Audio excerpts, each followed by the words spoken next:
오늘 비건 대표가 방한하면서 이르면 내일 있을 북미 실무회담에 관심이 쏠리고 있습니다. 이번 협상 테이블에는 비건 미국 대표의 새로운 카운터 파트너인 북한 김혁철 전 스페인 주재대사가 나서게 되는데요. 어떤 인물인지 지금부터 정치부 김근희 기자와 이 뉴스 추적해 보도록 하겠습니다. 김근희 기자, 네. 북미 2차 정상회담 앞두고 갑자기 김혁철이라는 이 생소한 인물이 등장을 했습니다. 네. 김혁철 전 대사가 언제부터 이 주목받은 인물이었습니까? 네, 먼저 사진을 한 장 준비했는데요. 네. 지금 함께 보시면 이 사진이 김영철 노동당 부위원장이 지난달에 미국을 찾아 트럼프 대통령과 만났을 때 모습입니다. 집무실이네요? 그렇습니다. 네. 그 오른쪽에는 폼페이오 국무장관과 비건 대표가 앉아 있고요. 가운데 쪽에 위치해 있는 것이 바로 김영철 부위원장을 비롯한 북측 인사들입니다. 예. 김 부위원장 바로 옆이 박철 전 유엔 북한 대표부 참사관, 그 옆이 김성애 통일전선부 실장, 그리고 가장 안쪽 인물이 바로 김혁철 전 스페인 주재대사입니다. 네, 표시가 돼 있는 거죠. 네, 그렇습니다.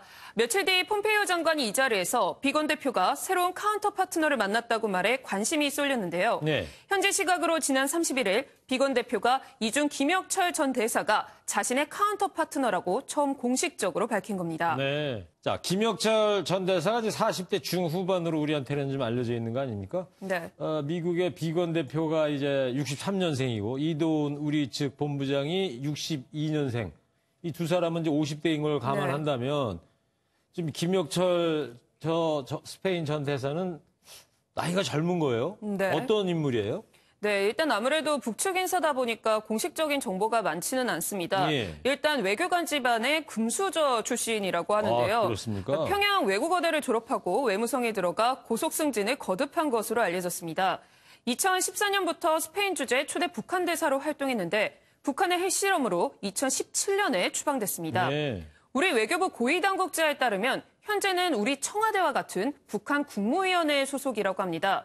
즉 우리로 치면 40대에 해외에서 대사를 맡았다가 돌아와 청와대에서 근무하는 거죠. 네, 정말 뭐 승승장구하는 인물이군요. 이렇게 젊은 나이에 승승장구할 정도면 어떤 배경이 있을 것 같은데 북한 외무성이 체계적으로 키워온 인물이다. 이런 이야기도 들리던데요. 네, 김혁철 전 대사와 함께 일했던 태영호 전 공사의 평가입니다. 네. 우리의 외교부 장차관급인 리용호 외무상과 김기관 외무성 제1부상이 체계적으로 양상한 전략형 인물이다라고 표현했습니다. 그렇군요. 북한 외무성에는 외교 전략을 짜는 정책 부서인 숫자를 딴 구국이라고 있는데요. 예. 김혁철 전 대사가 외무성에서 처음 들어간 부서가 바로 여기라고 합니다.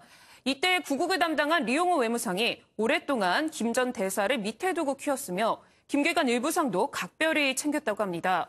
이렇게 북한 외무성에서 전략적으로 키운 인물이 북미 협상에 깜짝 등장한 거죠. 네, 그렇군요.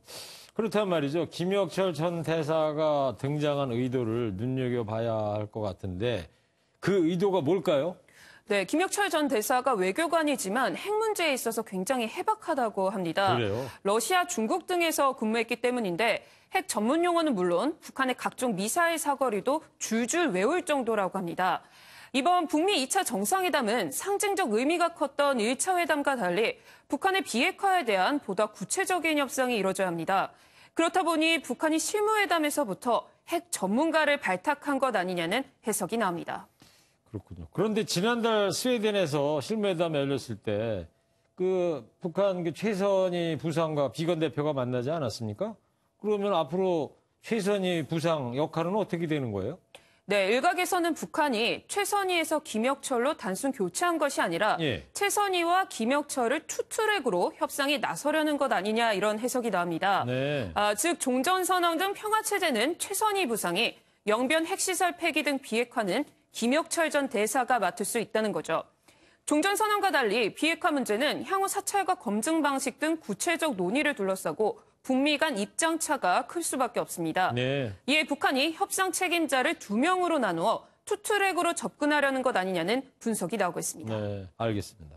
자, 2차 정상회담 앞두고 북미 간의 치열한 수싸움이 이제 시작된 것 같습니다.